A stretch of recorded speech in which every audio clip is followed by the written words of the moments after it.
Bien, bonsoir à tous. Merci de vous cramponner à ces conférences. Je vous remercie beaucoup. Et donc, une histoire mythifiée. Pourquoi serait-elle mythifiée, au fait?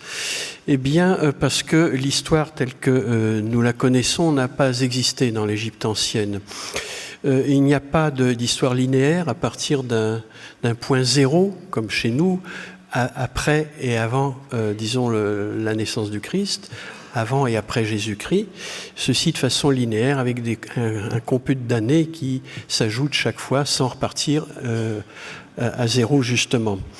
Alors que dans l'Égypte, l'arrivée au pouvoir d'un pharaon commence toujours par l'an 1, c'est-à-dire qu'à chaque fois qu'un pharaon meurt, quelle que soit l'année de son année de règne, eh bien son successeur commence une année numéro 1. Donc on a une succession de petites histoires, d'une histoire morcelée, en tout cas de temps historique morcelé, et donc un temps historique dès lors que l'an 1 est celle du roi, un temps historique qui tient beaucoup compte et est plutôt centré sur la personne royale. Alors, l'histoire objective, telle que nous pouvons la concevoir, n'est pas connue. Est-ce que pour autant, y a-t-il une inconscience ou une conscience du temps historique? Peut-être pas, mais en tout cas d'une profondeur du temps. Alors, certainement, puisque, bon, ne serait-ce que physiquement, chaque être humain ressent que le temps passe, qu'il vieillit, et là, c'est que, bon, il y a effectivement un temps personnel qui, sans être historique avec un grand H, est néanmoins tout à fait préhensible et extrêmement, disons, prenant sur le corps humain et sur sa vie. Il voit d'ailleurs l'être humain naître et disparaître des gens autour de lui. Donc l'histoire égyptienne est faite plutôt d'addition de petites histoires, elles-mêmes, nous le verrons, transcendées ou héroïsées pour adhérer plus ou moins à des présupposés à base théologique et idéologique. Alors, comment se présente pour nous qui en étudions les vestiges, les signaux du temps historique? Alors, l'un des témoignages les plus anciens, qu'on appelle la pierre de Palerme parce que tout simplement elle est conservée au musée de Palerme. Ici, il s'agit d'un extrait, même si la pierre elle-même n'est qu'un fragment d'une dalle assez grande, dont la sculpture, alors il y a eu un débat sur sa datation, mais nous admettrons qu'elle a été gravée quelque part vers la fin de l'Ancien Empire, peut-être à la 5e dynastie, à la fin de la 5e dynastie. Mais bon, les problèmes de datation, on a proposé une date beaucoup plus basse, mais je ne suis pas sûr qu'elle soit la bonne. Toujours est-il que l'histoire s'y organise justement autour du roi d'une façon très simple. On a des cases qui sont limitées par ce signe-là qui est le signe même de l'année, qui représente l'année. Donc chaque case est une année du règne, dans laquelle on inscrit ce qui est considéré comme les événements majeurs de l'année. Vous voyez qu'il n'y en a pas beaucoup dans une année qui se produisent. Il est vrai qu'au fur et à mesure que le temps progresse, la dimension de ces cases a tendance à s'agrandir. Et plus on remonte dans le temps ancien, plus ces cases sont petites et ne témoignent que de très peu d'événements. Alors, quels sont ces événements? Pour en citer quelques exemples, il y a les tournées royales, n'est-ce pas, qui sont théoriquement ou peut-être réellement des tournées d'inspection royale où on inspecte un peu le pays ou une partie de ce pays, et puis bon, des constructions de bâtiments religieux, de fabrication de statues divines, etc., etc., sans oublier ici en bas un événement majeur chaque année qui est la hauteur de la crue du Nil, puisque c'est de cette crue que dépend la prospérité du pays. Et donc il est essentiel de noter quelle hauteur elle avait eue à un endroit donné de son parcours. Alors, on voit que le seul événement récurrent est justement celui de la crue et que les autres événements, pour nous, paraissent bien anodins, alors que dans l'esprit égyptien, c'était d'un intérêt primordial, je ne dirais pas pour toute la population nilotique de l'Égypte de l'époque, mais en tout cas pour le roi et son environnement immédiat, voilà ce qui était essentiel, et cela pourrait nous paraître un petit peu quand même curieux ou bizarre. Et le modèle de ces cases que nous venons de voir, hein, vous voyez les cases ici, eh bien, sont ces petites tablettes qu'on a retrouvées, on en a retrouvé un certain nombre, qui reproduisent ce modèle peut-être de façon un peu plus étendue. On trouve de nouveau ce signe de l'année et le nom du roi sous lequel nous sommes, et les événements majeurs également. Alors la deuxième fois de faire courir, n'est-ce pas, Apis, le bœuf Apis, et puis ici c'est assez intéressant, la production d'huile qui est mentionnée, étant entendu que l'huile donc devait être, comme cela a été sans doute de tout temps à l'Égypte pharaonique, un monopole royal.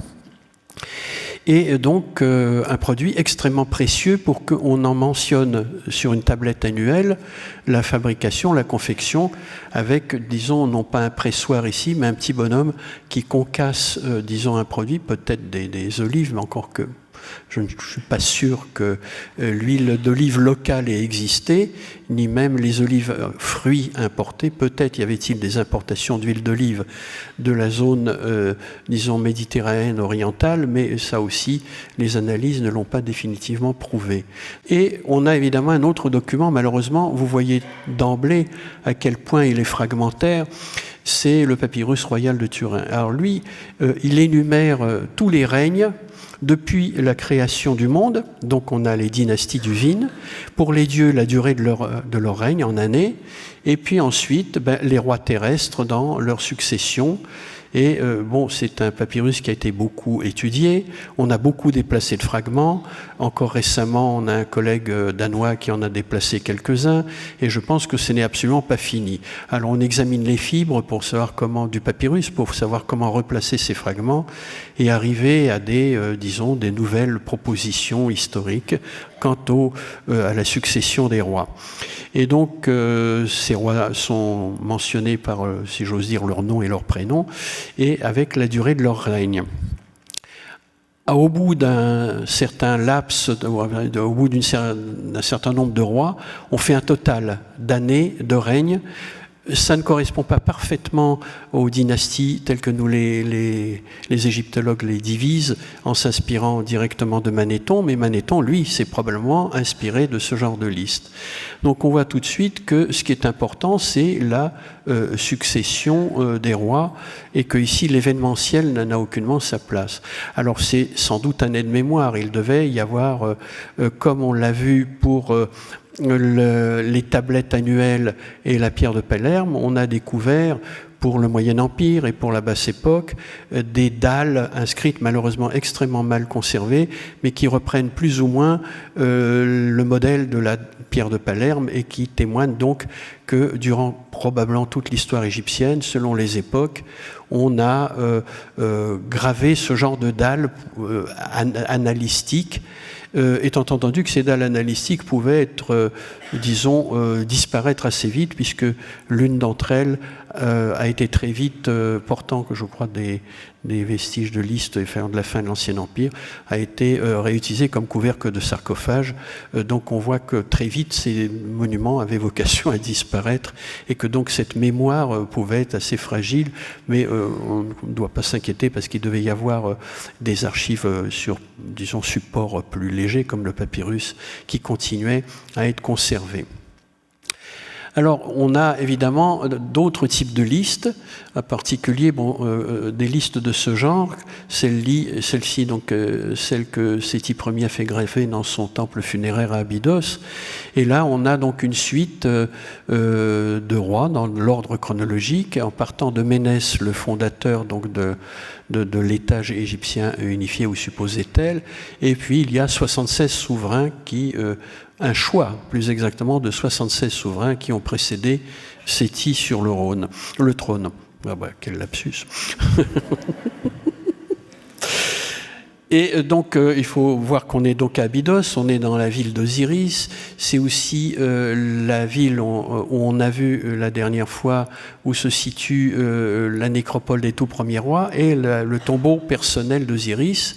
Et l'on est ici dans une commémoration ancestrale, de la suite ancestrale. Le roi se pose comme l'héritier direct de tous ces rois, même si seuls les tout derniers sont le lit par le sang familial.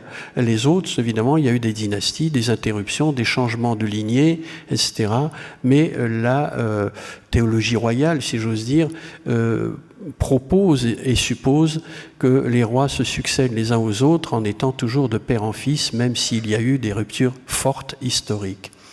Donc tout ça suppose une mémoire historique d'un type particulier, qui est celui donc de la profondeur des successions royales dans le temps, depuis la création du monde, puisque c'est un petit peu, comme le montre le papyrus de Turin, on a cette linéarité faite de juxtaposition. Alors, dans toutes ces listes, comme on le voit ici, il y a des choix, mais il y a un fait remarquable, c'est que quelle que soit la liste qui recouvrirait par exemple la totalité de la XVIIIe dynastie, il y a un personnage qui va manquer systématiquement et qui sera privé de mémoire historique, c'est Akhenaton. Il ne figure dans aucune liste. Et là, pour quelle raison? Eh bien, on peut évidemment spéculer, mais on sait par des textes postérieurs d'un siècle, un peu moins d'un siècle, d'un texte juridique d'ailleurs, que Akhenaton n'est pas nommé par son nom, où on dit simplement du temps de l'ennemi d'Amarna. Donc on ne le nomme même pas. Il est considéré comme, disons, l'ennemi absolu de l'Égypte et des dieux égyptiens. Et à partir de ce moment-là, il ne mérite pas d'être mentionné dans ces listes, alors que les envahisseurs Hyksos peuvent trouver grâce dans ces listes et y figurer de temps à autre, ce qui prouve que ce qui est en jeu ici dans la mémoire est une mémoire théologique, en ce sens que dès lors que les Hyksos sont supposés adorer un dieu comme Seth, par exemple, qui n'est qu'une transposition chez eux d'un dieu qu'ils devaient adorer un petit peu dans leur pays d'origine, eh bien, on estime qu'après tout, ils sont acceptables, alors que le pseudo-monothéiste, je dis pseudo-monothéiste parce que je ne crois pas tout à fait qu'il soit monothéiste au sens moderne du terme, est considéré comme un ennemi des dieux égyptiens et donc de l'État et de la civilisation et de la culture égyptienne. Alors on a d'autres sortes de tables ou de listes qui commémorent, disons, de la même manière les ancêtres.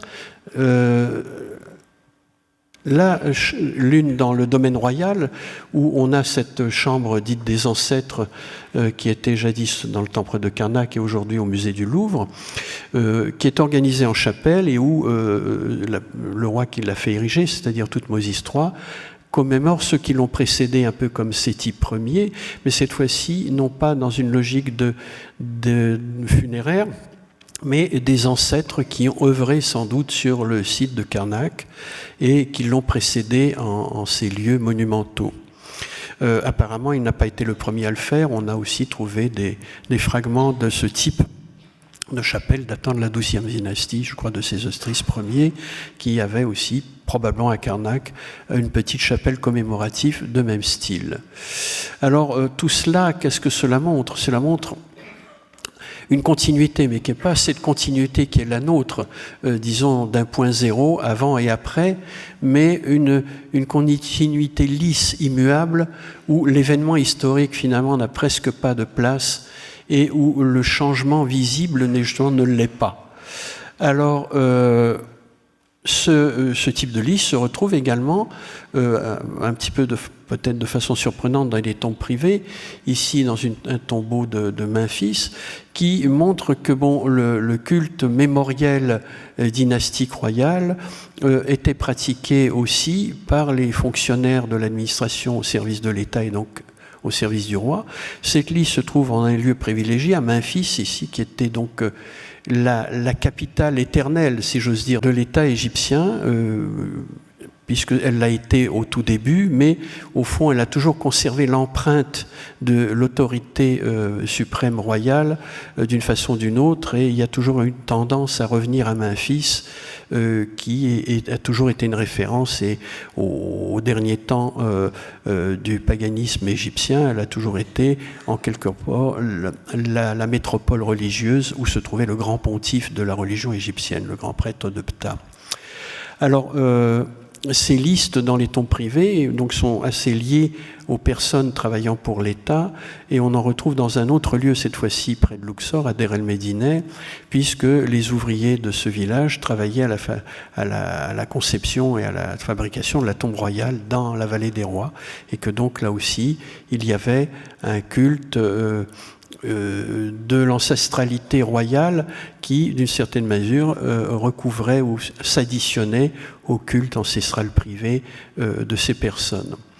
Y a-t-il encore un indice de la conscience du temps qui passe, ou d'un temps qui ne serait pas forcément historique, mais qui pour nous l'est forcément, et qui était parfaitement prise en conscience, c'est juste dire, par les Égyptiens? Eh bien, on a ce type de témoignage qui est un témoignage écrit, et c'est un exercice d'écolier qui retranscrit un texte littéraire. Et la curiosité, c'est un texte qui a été énormément copié. Hein. Ce n'est pas un fragment comme ça isolé. C'est un texte qui revient à Georges Posner de l'avoir reconstitué en premier, mais depuis, on a trouvé beaucoup d'autres fragments. Ces exercices qui donc essentiellement ont été trouvés à Deir el-Médineh datent du XIIe siècle avant notre ère, mais écrivent dans une langue de 800 ans antérieure, et non seulement dans une langue de 800 ans antérieure, mais dans une écriture qui est celle du Moyen Empire, donc également antérieure du même laps de temps. Alors, pour quelles raisons on apprendrait à des petits écoliers ce genre de choses? C'est un petit peu comme si aujourd'hui, dans nos écoles, moi de mon temps, j'ai appris quelques bouts de la chanson de Roland. Je ne suis pas sûr qu'on nous les à ce moment-là présenté sous sa forme orthographique et d'origine et avec le vocabulaire d'origine. Ce serait un petit peu si aujourd'hui on donnait à étudier à nos pauvres scolarisés les textes de Froissart, de Joinville ou de Comines, chroniqueurs du Moyen-Âge, dans leur langue d'origine et, qui plus est, dans leur écriture, disons, onciale des parchemins du Moyen-Âge. Alors, quelle utilité? Parce que, ces enfants sont destinés à devenir des administratifs, entre autres, pour gérer les affaires de Deir el-Médineh, ou à devenir des peintres qui iront peindre ou graver des textes dans les tombes royales. Donc on est dans un contexte qui paraît totalement décalé, il l'est historiquement, mais intellectuellement cela pose question. Eh bien tout simplement parce que il y a un cursus unifié de l'enseignement. Quel que soit l'endroit où on enseigne, eh bien l'on enseigne les fondamentaux, et les fondamentaux veulent qu'un scribe aguerri, un petit peu, soit capable de lire tous les documents écrits antérieurs à sa propre vie pour qu'il puisse consulter les archives, les utiliser et ainsi perpétuer une mémoire culturelle en profondeur pour nous historiques, pour lui, disons, une référence toujours au passé. Alors, évidemment, cette continuité, on en revient toujours au roi, parce que ce texte glorifie le métier de scribe sous certaines de ses facettes, et, disons, restitue ou impose au scribe son contexte toujours du service de l'État et donc du pharaon. Alors, la continuité divine du roi, elle se manifeste aussi autrement. C'est donc une continuité qui n'est pas historique, mais c'est une continuité dans le temps. C'est donc un temps mythique ou, disons, théologisé d'une certaine façon. Alors, comme les documents qu'on a vus jusqu'à présent montrent que le roi est considéré, quel qu'il soit, comme un successeur dans sa dynastie des dynasties divines d'origine, eh bien, il faut bien qu'il soit né quelque part de façon divine. Et on a au temple de Luxor une scène qui représente ceci. Le roi régnant est supposé être né d'une transformation du père, de son père. Alors ici, il s'agit, nous sommes à l'époque d'Amenophis III, et son père terrestre, Thoutmôsis IV, est investi par Amon qui le remplace auprès de la reine, et nous avons donc une théogamie, c'est-à-dire une union d'un dieu avec une mortelle. qui fait que le roi soit régnant, donc ici Amenophis III, va être issu de l'union physique avec un dieu. Et le texte, d'ailleurs, ne se gêne pas. Ici, c'est je crois, celui qui est le plus précis, en tout cas conservé à ce jour, est assez, pour nous, et c'est assez précis physiquement par rapport au rapport entre la reine et Amon. Et pour nous, on pourrait considérer qu'il emploie des termes assez crus. Ici, l'union, n'est-ce pas, du dieu avec la reine est exprimée par un verbe qui appartient à un radical qui est employé pour, disons, parler de la déesse Nout courbée par-dessus la terre, d'une part, mais aussi pour désigner le panier de pêche que l'on pose par-dessus le poisson pour l'attraper. Donc, vous voyez que c'est un terme assez physiquement précis. Alors, cette, disons, légitimité historique en profondeur qui ramène toujours à la période des dieux fait que dans la mesure où les rois quand même se sentent humains, a besoin d'être réaffirmé, relégitimé. Et l'un des processus qui relégitime le roi, à la fois dans son pouvoir temporel, mais aussi dans sa légitimité divine, c'est la fête jubilaire qui normalement se fête au bout de 30 ans de règne, puis par la suite à des périodes diverses. Et ici, ce qui est remarquable, on est dans une tombe de la 18e dynastie, c'est que ici Amenophis III, qui est donc trône au cours de cette fête jubilaire, voit assis à ses côtés, non pas la reine se place derrière en tant que spectatrice. Elle est placée complètement en arrière-plan, et qui accompagne dans cette légitimation jubilaire le roi, eh bien c'est la déesse Hathor. Alors, pourquoi Hathor? Bon, on a, là aussi, on pourrait se livrer, je ne l'ai pas fait la dernière fois, à l'anastylose du mythe d'Hathor qui fait les rois, mais on a pas mal de textes qui nous disent qu'on ne peut pas devenir roi sans son accord, et que quand elle proclame quelqu'un roi, les autres dieux l'acceptent. On a comme ça toute une série de textes qui pourraient être utilisés dans ce sens. Donc, elle est là, justement, parce qu'elle est là, parmi les dieux, celle qui est légitimante. Elle n'est peut-être pas la seule, mais c'est celle qui principalement est légitimante et qui rappelle que le roi est légitime dans son autorité, il est légitime dans sa succession depuis les dynasties divines. Et cela est si vrai que lorsqu'il y a une rupture historique qui se produit, donc cette fois-ci au sens le plus naturel, des événements qui bouleversent l'histoire, que des dynasties prennent fin, qu'une nouvelle vient à arriver au pouvoir, eh bien, c'est toujours à tort que l'on vient, disons, adorer pour se faire légitimer.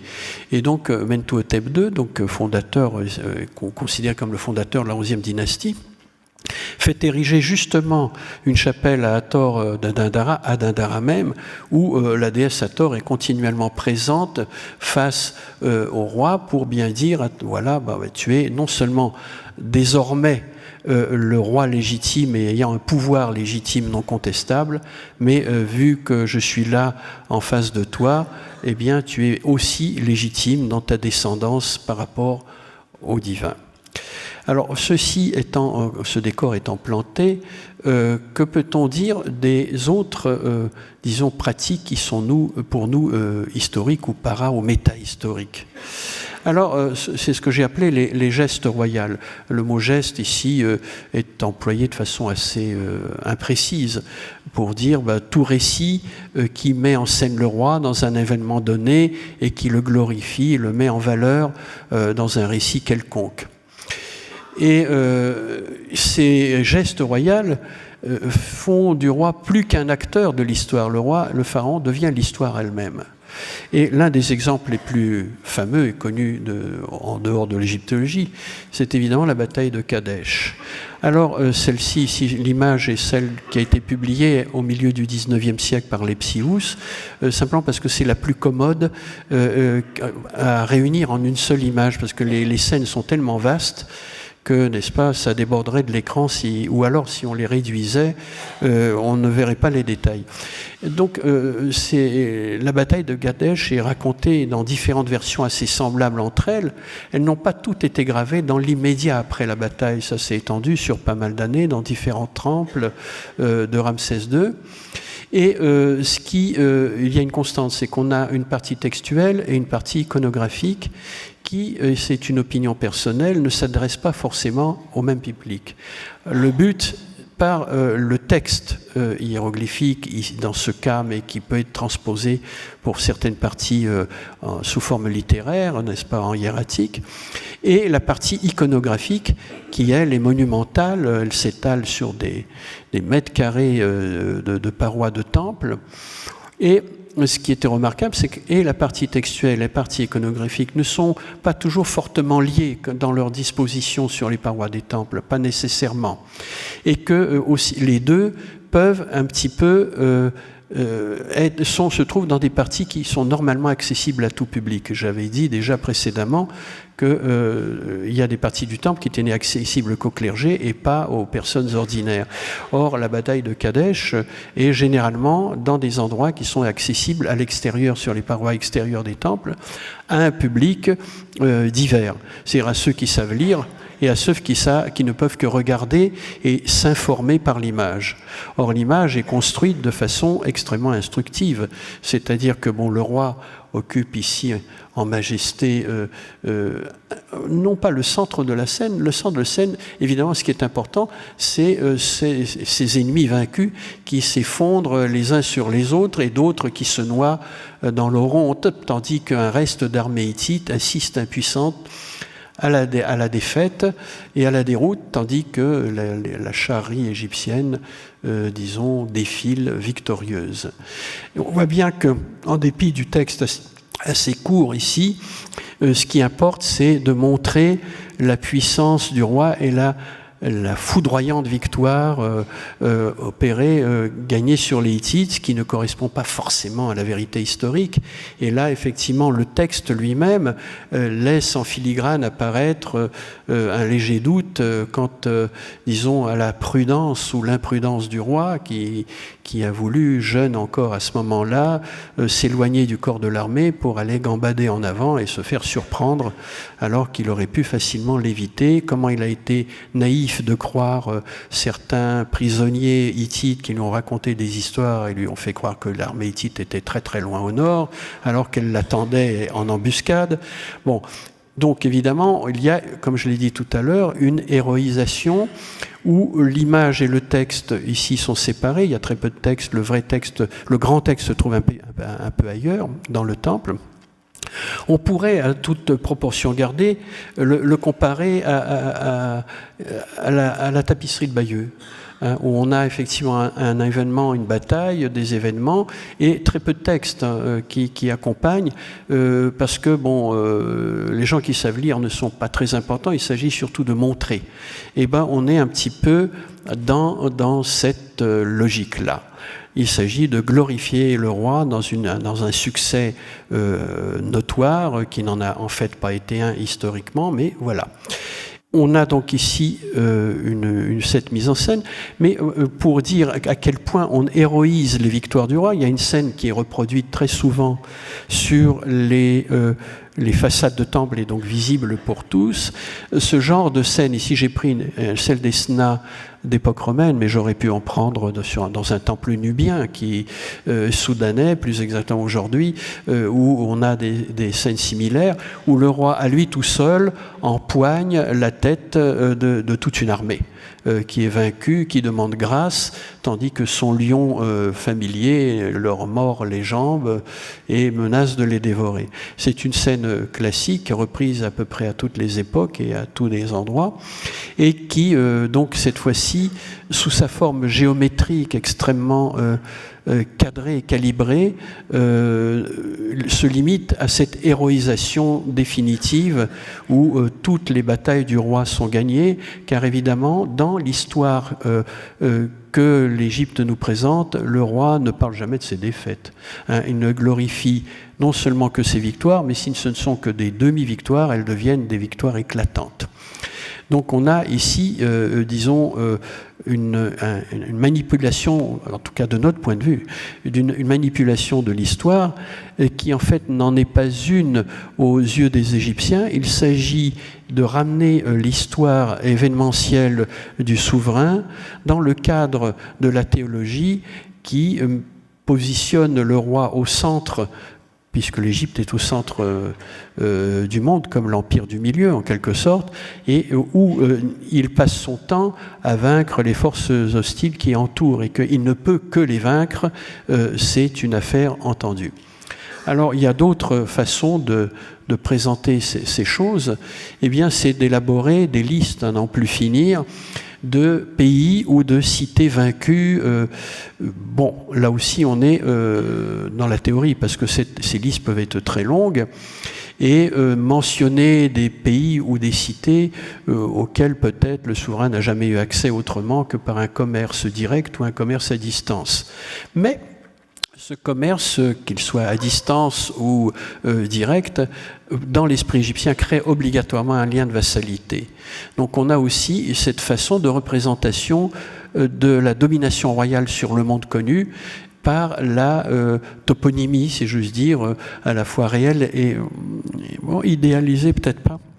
Parce qu'on n'arrive pas toujours à identifier tous les pays d'Afrique et selon mon opinion, aussi de la péninsule arabique, qui sont mal connus pour l'égyptologie, qu'on a du mal à identifier. Alors voilà donc cette histoire héroïsée, calibrée, bien alignée, mais on a aussi parfois des images plus réalistes de la guerre et des victoires du roi. Elles ont leur importance parce qu'elles ont une importance économique. Les guerres que mènent les pharaons de cette époque sont surtout des guerres économiques. Il s'agit de ramener des prisonniers pour avoir de la main-d'œuvre, on ramène du bétail, on ramène des biens meubles avec soi, surtout s'ils sont précieux, comme signe de puissance et de victoire. Ils sont toujours utiles au trésor royal. Et donc, puisque l'on prive, disons, un pays ou une cité-État conquise ou razziée, tout simplement, de ses ressources économiques, le moindre des choses, c'est que ces ressources économiques ne puissent pas se reconstituer rapidement. Alors, qu'est-ce qu'on voit? On coupe les arbres et on détruit les bâtiments. On voit des arbres coupés, je ne sais pas si on les voit assez bien, et évidemment des bâtiments qui s'écroulent parce que comme ça il faudra beaucoup de temps pour que les arbres repoussent, qu'ils portent des fruits et qu'ils puissent, disons, être utiles économiquement. Alors on a donc jusqu'ici beaucoup parlé du roi. Et essayons de parler maintenant de simples privés. Est-ce que une personne ordinaire, ou disons un particulier, sans qu'il soit forcément ordinaire, participait à l'histoire ou écrivait un petit peu une forme quelconque d'histoire? Alors, est-ce que les aventures personnelles sont-elles de l'histoire dans ce cas-là?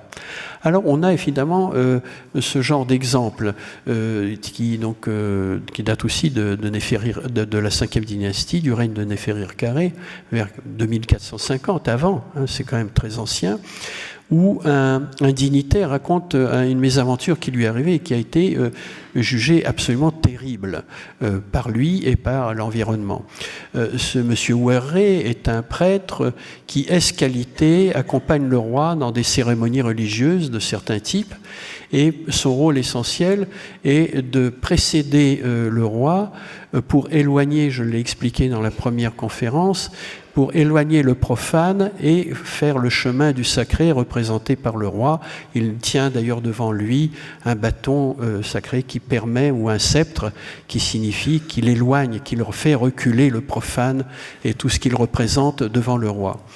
Ce faisant, donc il participe à une cérémonie très importante pour le roi et pour la cour et pour, disons, la vie palatale. Or, qu'est-ce qui se passe, nous dit le texte? Eh bien, le sceptre que tenait le roi dans sa main semble ou fait barrage par inadvertance, par accident à Ouerré et frappe peut-être ses jambes. Catastrophe. Parce que là, il s'agit de quelque chose qui n'est pas du tout anodin. On n'est pas, excusez-moi, vous avez fait mal, est-ce que vous avez un bleu? Non, non, c'est pas du tout ce genre de style. On est dans quelque chose d'extraordinairement dangereux. Et d'ailleurs, le texte donne le nom du sceptre que le roi tenait dans la main et qui a heurté Ouerré. Il s'agit d'un sceptre qui est donné au roi lors de son couronnement, qu'il porte lors des processions, parce que c'est, comme nous le disent pas mal de textes, c'est un sceptre qui sert à la fois à accorder la vie, mais aussi la mort. C'est un sceptre qui massacre les ennemis. Donc c'est un sceptre de vie et de mort, pour faire très simple, hein, je ne vais pas rentrer dans les détails. Donc en heurtant les jambes ou une jambe de Ouarré, le roi, si ce n'est pas un accident purement fortuit, pourrait signaler à la cour qui est présente ici et terrifiée, pétrifiée par ce qui vient de se passer, que Ouarré est promis à la vindicte royale la plus féroce. Et donc il s'agit de lever le doute. Et on nous raconte Ouarré en fait à la troisième personne, parce qu'il laisse parler le roi. La chose est tellement importante qu'il ne veut pas se mettre directement dans le discours, parce que ça serait raconter sa propre version. Il est important que ce soit le roi qui raconte la version des faits, et le roi va faire un décret qui sera archivé dans les archives royales, précisant bien que Ouarré non seulement n'a pas été, frappé intentionnellement, mais qu'il s'en est sorti sain et sauf, et que son intégrité n'a pas été atteinte et ne doit pas l'être. Alors c'est tellement important que le roi a même autorisé Ouarré à faire graver une partie de ce décret dans sa tombe, au cas où il viendrait à l'esprit de quelqu'un de penser qu'il a été maudit par le roi et viendrait détruire sa tombe. Donc on voit très bien que la mésaventure personnelle, la petite histoire pour nous, est quand même d'une importance, parce qu'elle nous décrit des faits qui sont rarement décrits, qui mettent en scène la vie solennelle du palais et qui tournent de toute façon autour du roi. Et ça sera la même chose pour un autre serviteur de l'État, également à l'Ancien Empire. Cette fois-ci, on est à la 6e dynastie. On est sous le règne de Pépi Ier, dont vous savez peut-être qu'il fut l'un des plus longs règnes royaux de l'humanité. Pépi est monté sur le trône tout bambin et est mort centenaire. Et nous sommes là dans un moment de sa vie où il est un enfant. Et Khirhouf, qui est envoyé en expédition dans différentes contrées, ramène un jour d'une contrée un nain. Alors j'ai agrandi le hiéroglyphe du texte, là, pour qu'on voit bien de quoi il s'agit. Et les nouvelles vont vite en Égypte ancienne, contrairement à ce qu'on pourrait croire. Et le fait que Khirhouf ramène un nain en Égypte est déjà parvenu au palais royal. Et le roi, évidemment, immédiatement se saisit de la chose et envoie une lettre. Au fait envoyer une lettre pour lui dire « Attention, tu ramènes un nain, mais il faut prendre précaution, il faut veiller sur lui jour et nuit, il faut que rien ne lui arrive, je veux voir mon nain. » Et donc, évidemment, il s'agit d'une missive royale, et donc Khirhouf retranscrit les termes de cette lettre sur la façade de sa tombe. Et donc, on voit qu'on est de nouveau ici, et dans le particulier, une histoire, une aventure particulière, mais qui relève du ressort de l'État et du domaine royal, et que, j'y insiste ici, j'y reviendrai, nous sommes sur la façade d'une tombe, et ce n'est pas anodin dans le cadre qui nous occupe. Alors, est-ce que tous les particuliers au service de l'État vont nous raconter des choses aussi intéressantes, ou aussi singulières, ne serait-ce que ? Pas nécessairement. On a effectivement, ceux qui visitent les antiquités égyptiennes, le département, connaissent cet endroit peut-être, où nous avons une multitude d'Égyptiens qui nous accueillent et essayent avec grand renfort de regard et de texte de nous parler de quelque chose, et qui, donc un message muet que nous ne pouvons pas toujours complètement déchiffrer. Il y a du texte, mais ces textes ne racontent pas nécessairement des exploits extraordinaires ou des événements dramatiques. Simplement, on a le plus souvent, des mises en valeur de la personne au service de l'État. Il raconte son cursus, ses titres, ses fonctions, la qualité de son travail encore au service du pharaon, ou par substitution au service d'un dieu, et que ce service a forcément été irréprochable et donc récompensé. Les textes insistent toujours sur les qualités morales, éthiques qui sont mises en avant. C'est donc plus tout à fait de l'histoire, c'est, disons, une promotion personnelle au service de l'État. Vous remarquez sans doute qu'il y a ici beaucoup de messieurs. On cherche un peu les dames dans tout ça. Et je ne suis pas sûr, je ne suis pas un historien de l'art, de la sculpture statuaire égyptienne très pointu, mais je ne suis pas sûr qu'il y ait beaucoup de dames qui aient laissé ce genre de témoignages statufiés avec des inscriptions. Alors, nous verrons à la prochaine conférence si les dames savaient écrire. C'est une question qui sera abordée. Mais effectivement, les dames aussi avaient tendance à vouloir laisser un petit message personnel avant de quitter ce monde comme les messieurs. Alors ici, on a une stèle tardive ptolémaïque où une dame revendique un discours original. On remarquera au passage que les textes, avant d'être gravés comme ils le sont ici, étaient préparés à l'encre et la gravure n'a pas été terminée, peut-être parce que la dame est morte avant qu'on ait terminé la gravure, mais le texte est toujours valable et d'ailleurs, il a parfaitement survécu. Et donc, on a un contexte où on a une dame qui revendique un discours qu'elle appelle original. Le mot employé est d'ailleurs assez difficile à traduire parce qu'il peut qualifier ce qui est passager, ce qui est occasionnel, etc., mais aussi quelque chose qu'on ne voit pas souvent. Et elle insiste là-dessus parce qu'elle va effectivement dire combien elle a été une bonne épouse. Et donc là, c'est intéressant, c'est que la dame se situe dans tout son discours par rapport à son mari qui est déjà défunt et par rapport à sa famille en mettant en exergue son exemplarité. Alors, le roi a disparu. Ici, le roi, c'est monsieur.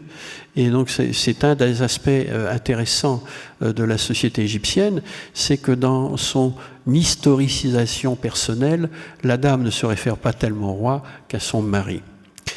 Alors, bon, nous avons ici beaucoup d'histoires personnelles. Peut-on dire qu'il y avait une tentative de rechercher consciemment le passé? Est-ce qu'on partait à la quête du passé et de quelle manière? Alors, s'agit-il de rois, de particuliers, etc.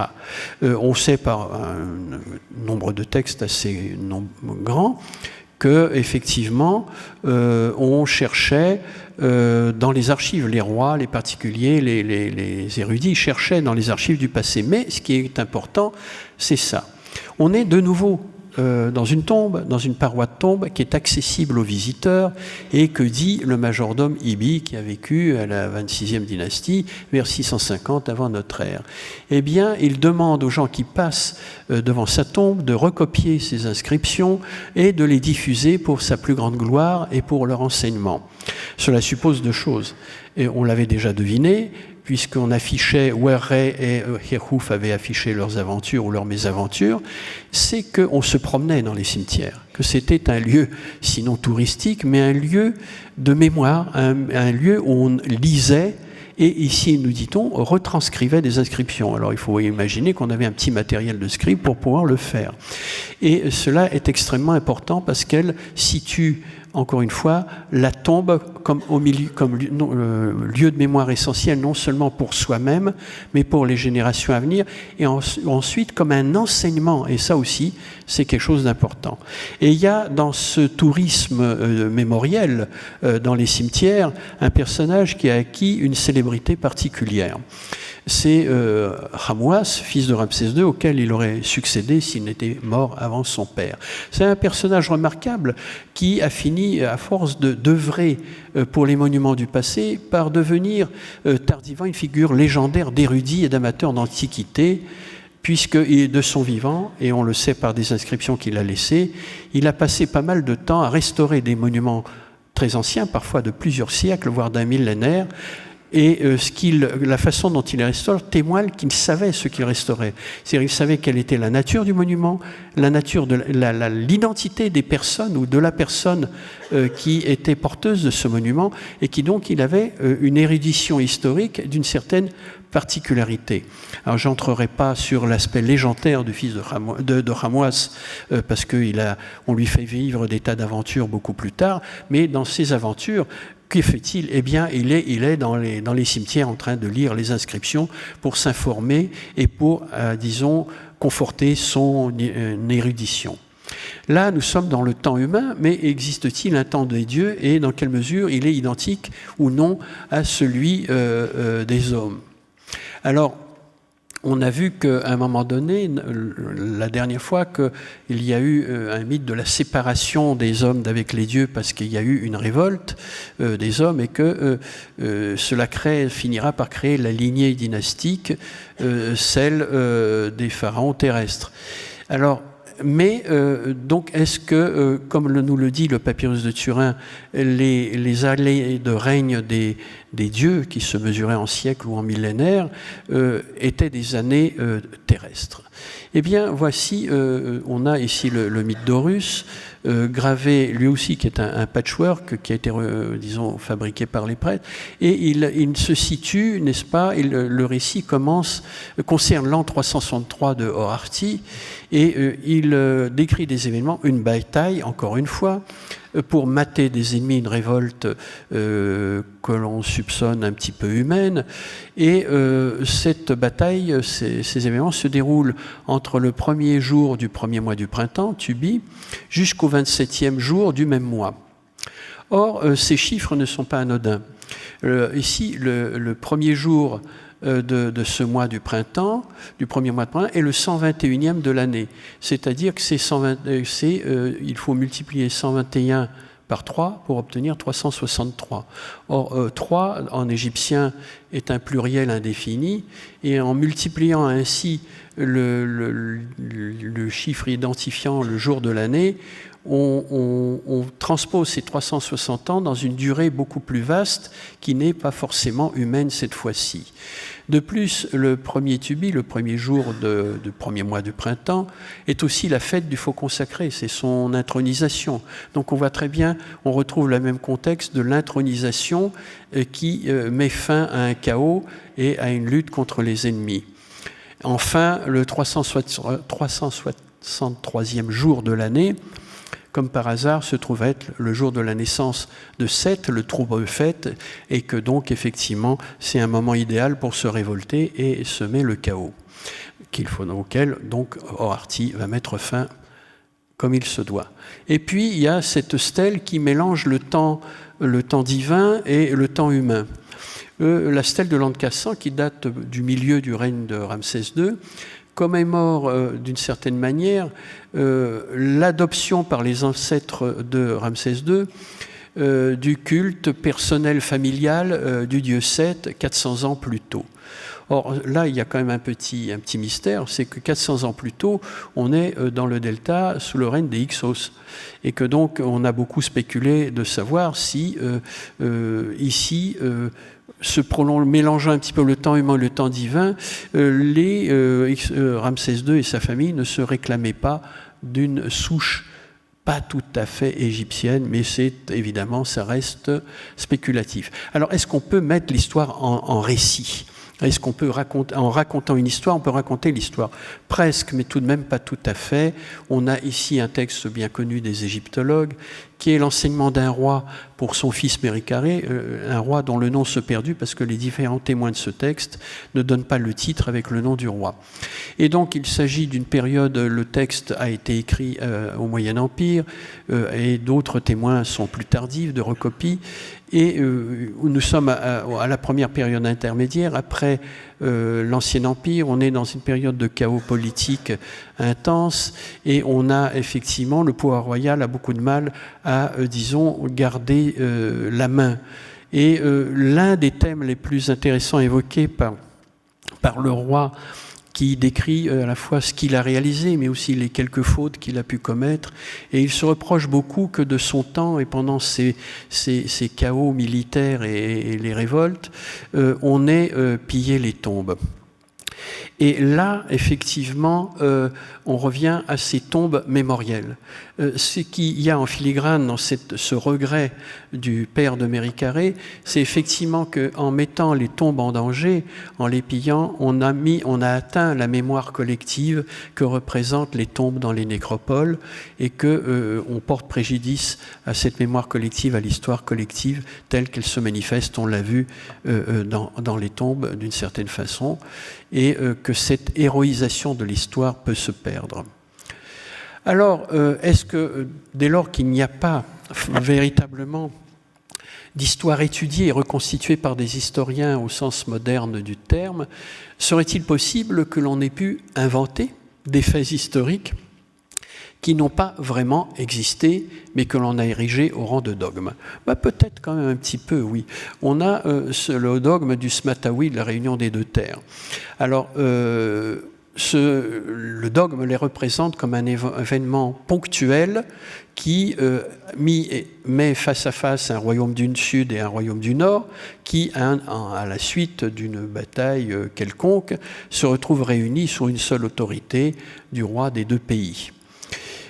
C'est évidemment une fiction historique et le document qui a souvent servi à appuyer cette fiction, la Palais de Narmer, peut se comprendre très différemment de la façon dont il a été parfois compris, à savoir manifestant justement ce moment de la réunification. Parce qu'à aucun moment, la réunification n'est présente. Le roi ne porte pas la double couronne. Il porte d'un côté la couronne blanche du Sud et de l'autre une couronne rouge du Nord, d'une part. Deuxièmement, on devine que selon les phases, on se situe dans un secteur géographique différent, et précisément au Sud ou au Nord. Au Sud, on a l'impression d'avoir affaire à, disons, non pas un conflit, mais un besoin de se débarrasser disons, de peuplades venues d'ailleurs, hors frontières, alors que dans le Nord, on a l'impression d'une révolte, disons, matée, où, disons, cette fois-ci, les révoltés sont décapités, et les enseignes ici rappellent les provinces unies, déjà autour du roi, et ce massacre veut dire, écoutez, ne croyez pas que mon autorité soit faible, je vous montre que je suis le seul souverain. Et donc c'est plutôt ce type d'événement, me paraît-il, qui doit être compris dans cette mise en page, cette mise en scène. Autre façon de modifier ou de manipuler l'histoire telle que nous la comprenons, eh bien, c'est la chronique démotique. Alors, c'est un texte qui réécrit l'histoire a posteriori. Il a été rédigé au début du IIe siècle avant, sous les Ptolémées, donc, et prétendument, un sage commente l'histoire passée à un roi qui est Nectanebo Ier, donc un des rois de la 30e et dernière dynastie indigène, et il commente aussi et prédit les événements à venir, à savoir l'arrivée des Perses puis des Grecs. Alors, c'est une histoire à la fois théologique et messianique, puisque dans le rappel du passé, on montre qu'il y a des rois qui ont bien agi et respecté les règles, et en particulier les temples, et qui ont agi vers les dieux comme il convient, et qu'à chaque fois qu'un roi n'a pas respecté ces choses-là, il s'en est suivi des malheurs considérables. Et que, évidemment, ce qui va se passer, c'est que il faut croire que le sage va essayer de montrer qu'on a tellement trahi les dieux égyptiens, le malheur final, ou presque final, va se produire avec l'arrivée des Perses dans le futur et des Grecs, alors que nous ne sommes pas dans le futur, c'est-à-dire qu'on écrit ici a posteriori des événements qui ont déjà eu lieu. Et donc, la morale de l'histoire, que seul le retour aux fondamentaux de l'identité culturelle peut mettre fin au malheur et donner espérance en un roi sauveur qui serait évidemment de souche égyptienne pure. On a donc affaire, à travers ce texte, en filigrane, on voit un pays désormais dominé par l'étranger, mais qui veut toujours croire en des lendemains heureux. Alors, un exemple tout à fait remarquable de mythification de l'histoire, c'est cette scène méchamment gravée, mal conservée, et qui montre un personnage humain en adoration devant deux dieux qui se serrent la main.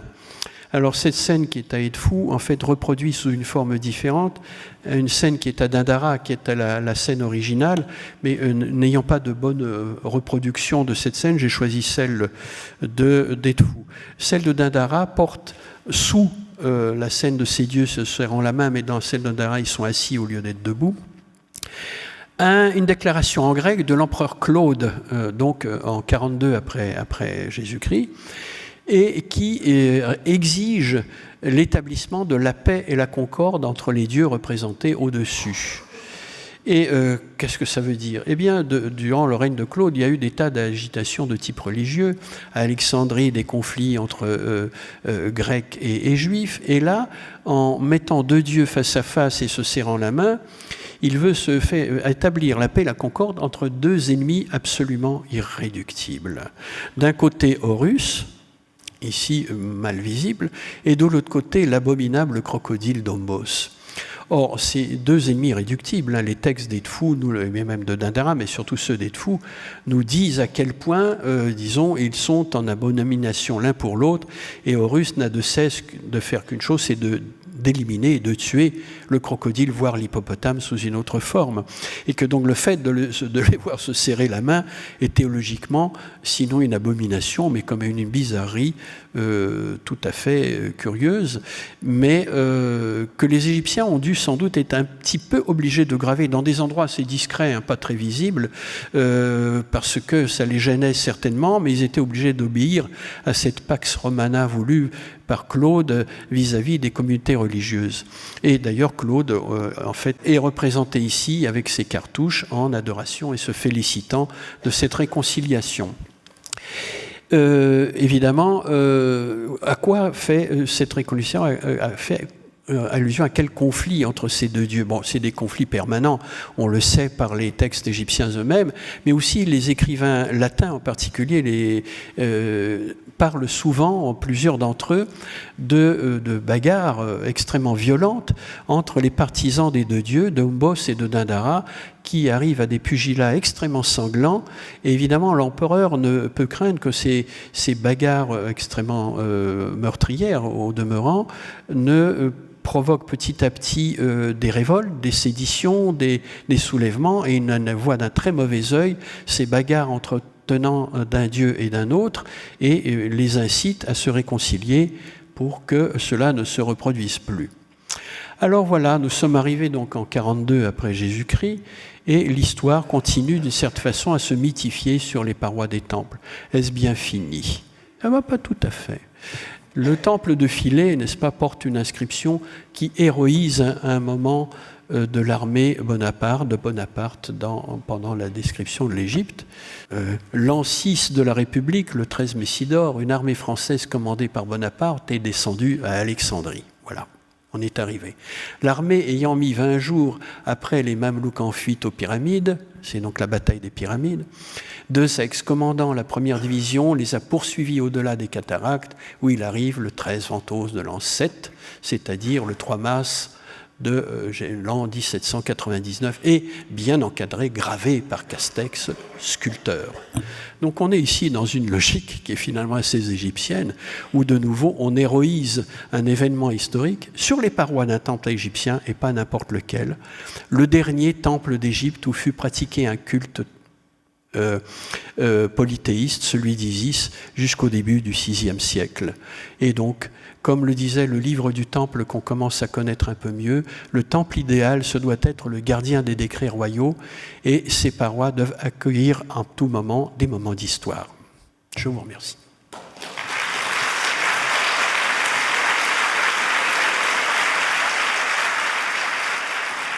Pour des questions du public, vous connaissez l'exercice, il suffit de lever la main et vous aurez un micro. Bonsoir monsieur. Oui.